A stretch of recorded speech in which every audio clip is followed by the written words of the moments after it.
All right, everybody, welcome to AIIW News for July 4th, 2023. Welcome to this special Independence Day episode.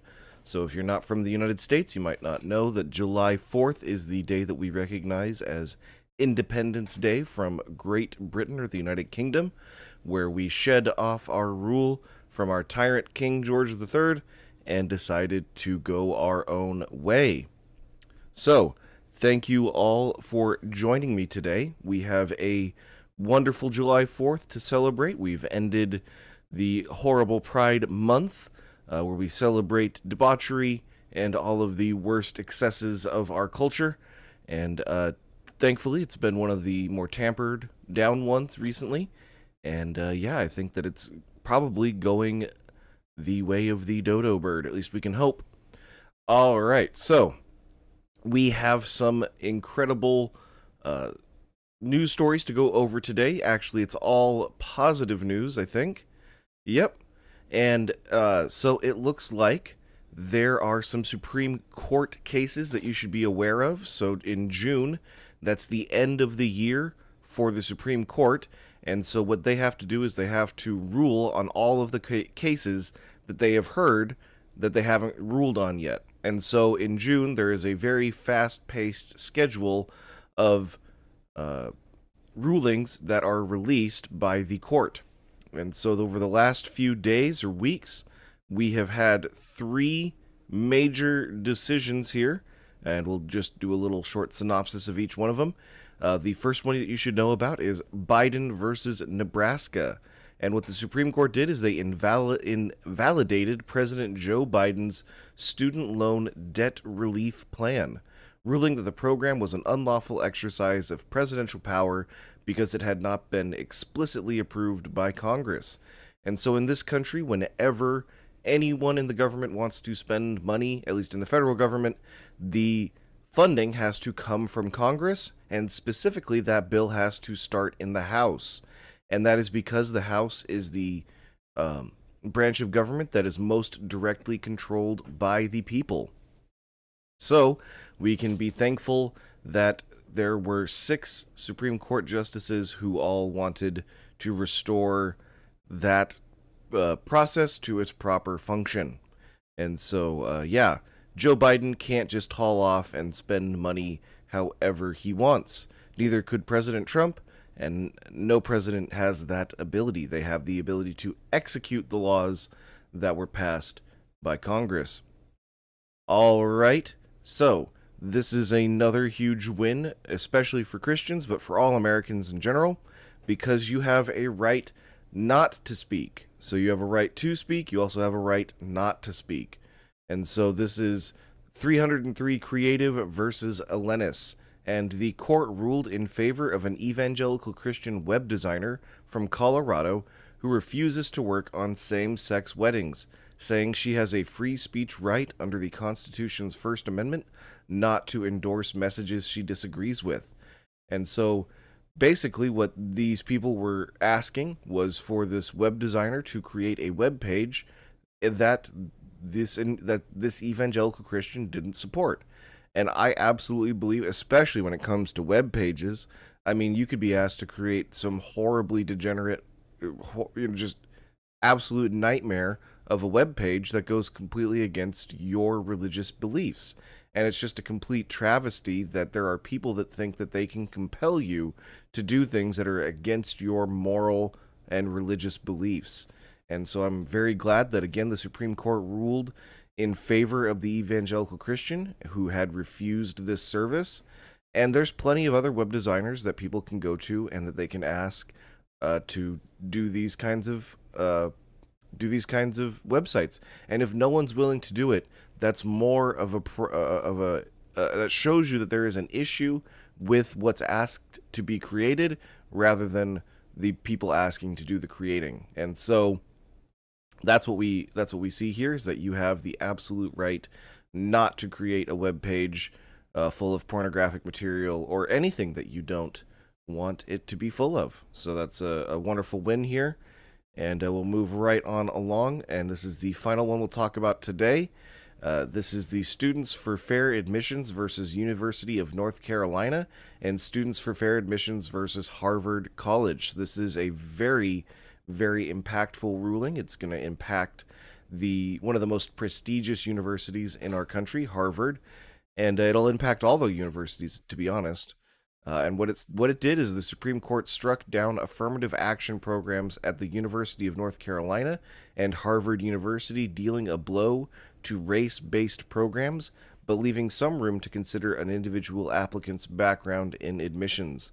And so basically it looks like these universities are going to be able to restructure their programs to continue their racist line of reasoning. And so unfortunately, they'll be able to work around this ruling, but this ruling is a huge blow to people who want to continue to use race, this characteristic that doesn't even make any sense. It's not a biblical characteristic. There's no Bible verse that says anything about black people versus white people. And so they want to take this characteristic that should be completely meaningless, and they want to continue giving it more and more meaning that they can prefer black people being entered into colleges over white people and other people of different colors. It's just completely racist, and I'm very glad that the Supreme Court did the right thing and is working to and struck that specific provision down. Praise God, we have a Supreme Court that's willing to look at and go more towards the original Constitution. That's all because of President Donald J. Trump. We can be very thankful for him on this July 4th that he came in and put in and nominated such wonderful candidates. I remember that being a huge concern the first time that he ran, and we were all just completely blown away by the fact that he did the right thing and appointed the right people. So praise God, and hopefully we see some more of these rulings coming up every year around this time. What a wonderful way to celebrate July 4th. All right. We are going to take a look at this news story from timcast.com. It says the Supreme Court rules web designer can decline to work on same-sex weddings.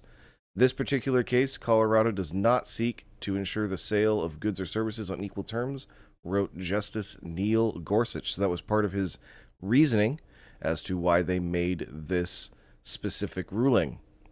And the United States Supreme Court ruled in favor of a web designer who declined to work with a same-sex couple.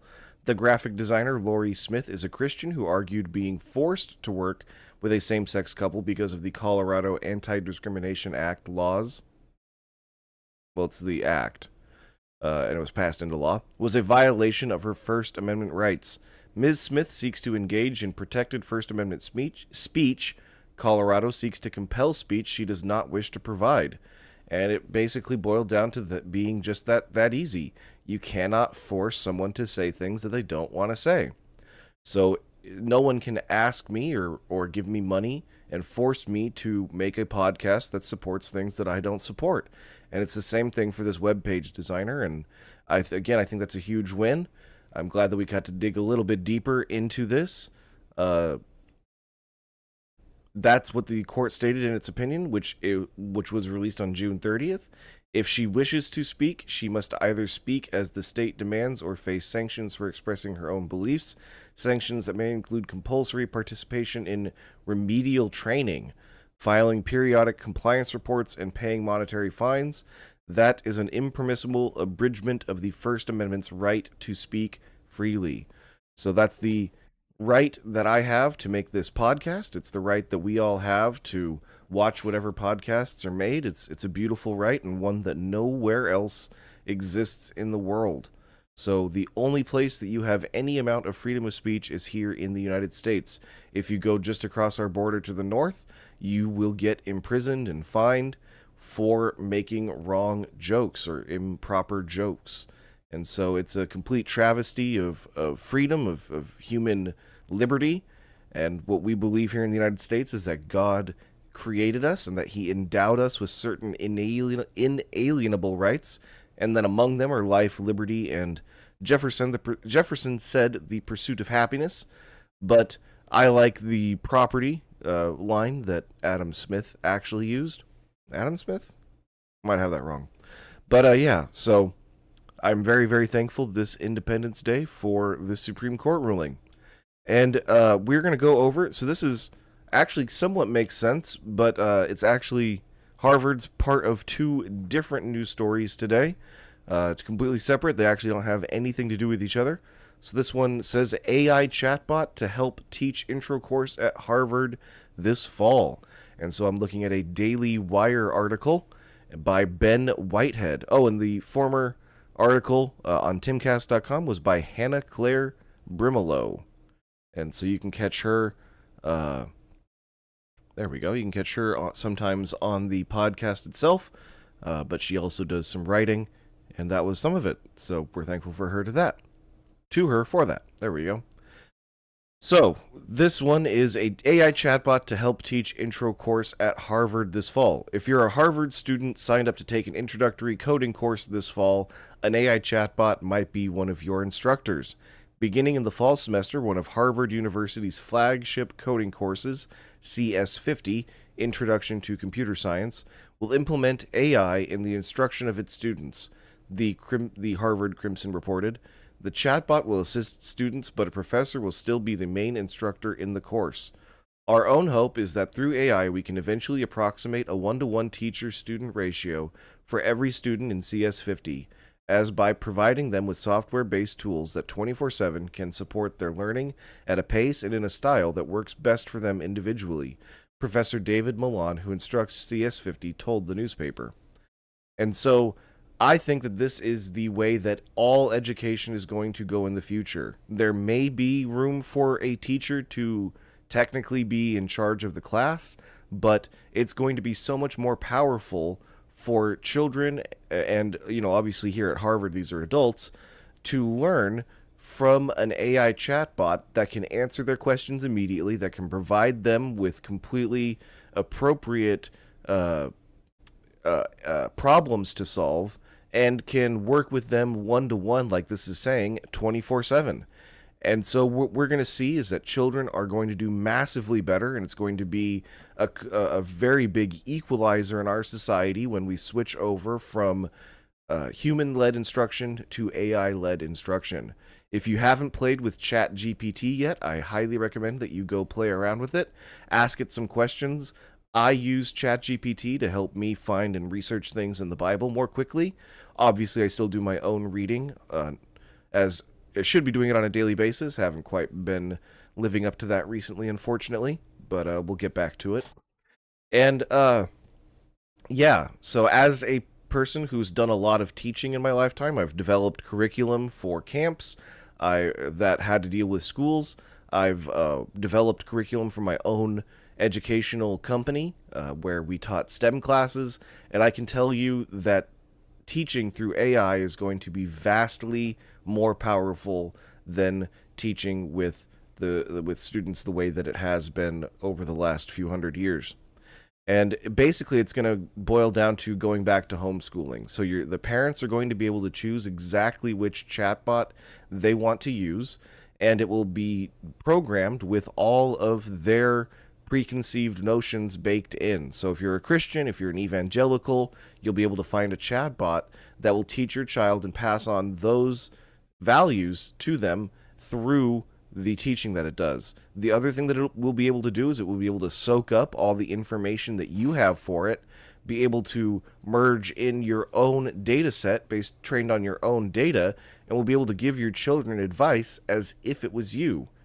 To a certain extent. Of course, you can't trust that 100%, and no one should leave their child's rearing and education 100% up to a computer, but it's going to be a very handy helper for your child and will mean that they don't have to spend hours and hours and hours sitting in a classroom bored out of their minds. It means that they'll be able to go out and play and run around and get tired and then come back in and do a little bit of learning at a much faster and higher intensity pace because of this AI software. So I'm very happy that Harvard is going down this route, and I hope that because Harvard is doing something like this, that makes it more acceptable for everyone else down the chain, all the way down, even into kindergartners. We could have kindergartners be learning through AI in kindergarten.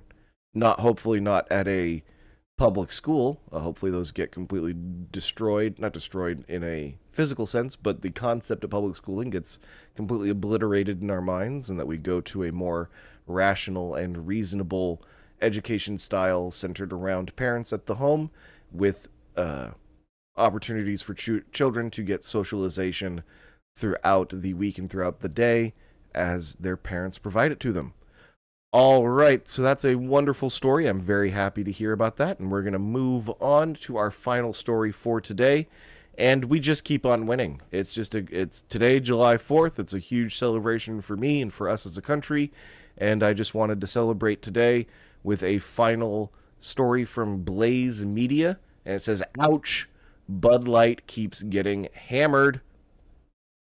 A story by Alex Nitzberg from yesterday, and it said, "Bud Light tried encouraging people to enjoy drinking some beer over the weekend, but the embattled brand was ratioed as a torrent of negative responses flooded the comments, demonstrating the predicament Anheuser-Busch faces as it struggles to shake the sustained public backlash ignited earlier this year by enlisting transgender influencer Dylan Mulvaney to peddle the beverage."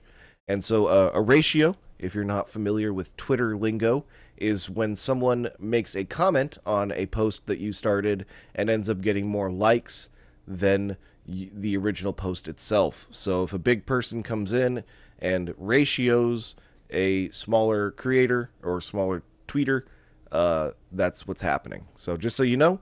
And so what we see is Bud Light is still battling this horrible PR nightmare that they created for themselves when they started working with Dylan Mulvaney, who is a person who appeals mostly to preteens and teenagers, which is horrifying in and of itself. But why an alcohol brand would start working with someone who appeals to minors, I think is completely abhorrent. It would be like the cigarette companies being able to parade around the camel, the cartoon camel again, make it look cute for kids.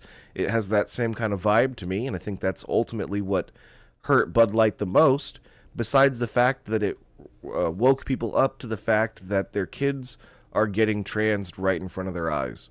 And so you can see this youthful-looking person, Dylan Mulvaney, parading around, talking in a very high-pitched, childlike voice, and it's just really creepy. It really rubbed people the wrong way, I think, and led to a ton of, especially dads, and when dads lead, that's what causes problems for these companies, led to a ton of dads going, you know what, I'm not going to be seen as someone who supports this stuff by drinking your beer anymore. And so there's plenty of other better tasting options out on the market, and they're going to go and they're going to enjoy that. And so I think that a ton of especially dads did that across the country. Dads and frat boys, I think, saved us on this one. And then what that did is it teed up a boycott of Target the next week. So if dad doesn't buy his favorite beer this week because they're supporting transgender Dylan Mulvaney, and he switches over to Miller, well, guess what? Next week when mom and the family walk in and they see the tuck-friendly swimsuits and the pride flags on all the children's merchandise, I think what happened is dad went, well, last week I gave up my beer. I guess this week we're giving up Target and we're heading over to Walmart. And I think that there were a ton of families that just turned right around and walked right out the store and went and shopped at Walmart that day. Now, Walmart isn't significantly better than Target, but it's a little bit, and they weren't parading around tuck-friendly swimsuits next to the children's section.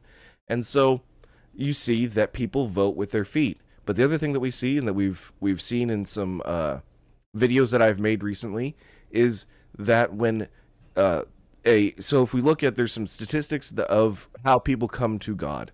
If a child comes to God, there is a 3.5% chance that the rest of his or her family comes to God as well. If a woman comes to God or a mother comes to God, there is I think it's between 17 and 20% chance that the rest of the family follows along.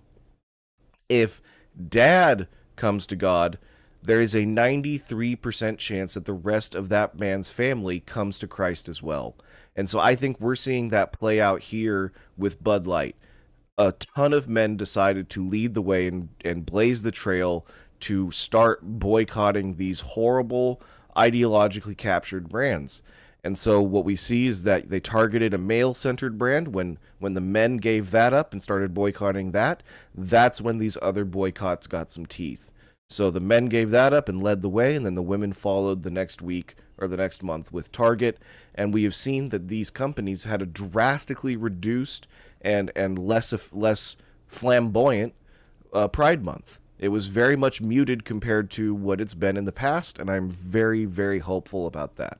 It's such a wonderful and beautiful thing to see, and especially coming into a wonderful holiday like July 4th, where we celebrate our independence and our freedom to live as the godly nation that we should be. I'm very incredibly happy, and I couldn't possibly be any more enthusiastic about the future. It's been a long time since I was this hopeful about this country. It was getting very scary in the last few years, especially with COVID and watching everybody freak out over that and start taking these unproven, untested injections. It's been a crazy few years, and it's finally starting to seem like we're coming around as a country and getting back to our senses. And I think it's actually going to lead to going back a little bit farther even than where we were at before the pandemic. I think that people are waking up and they are rejecting this woke, this transgender, this gay ideology. And I'm very, very happy about that. I'm fired up. I'm ready to go and to keep continuing this fight. And especially with everything in abortion the last year, that's been a very crazy year because of that and the Supreme Court ruling from that. And yeah, I think we're going to see every June a lot of great Supreme Court rulings coming out. So we can pray about that. We should pray for our Supreme Court justices. We should also pray for everybody in the legislature that they start making better and more just laws, and that we pray for ultimately Joe Biden. Joe Biden is our leader of this country. He's the president of the United States, and as much as I may disagree with him, and especially his stance on abortion and transgender and gay rights, he's still someone that we should pray for, and he's still someone that we need to pray for, and that we can hope comes to repentance and to ultimately salvation.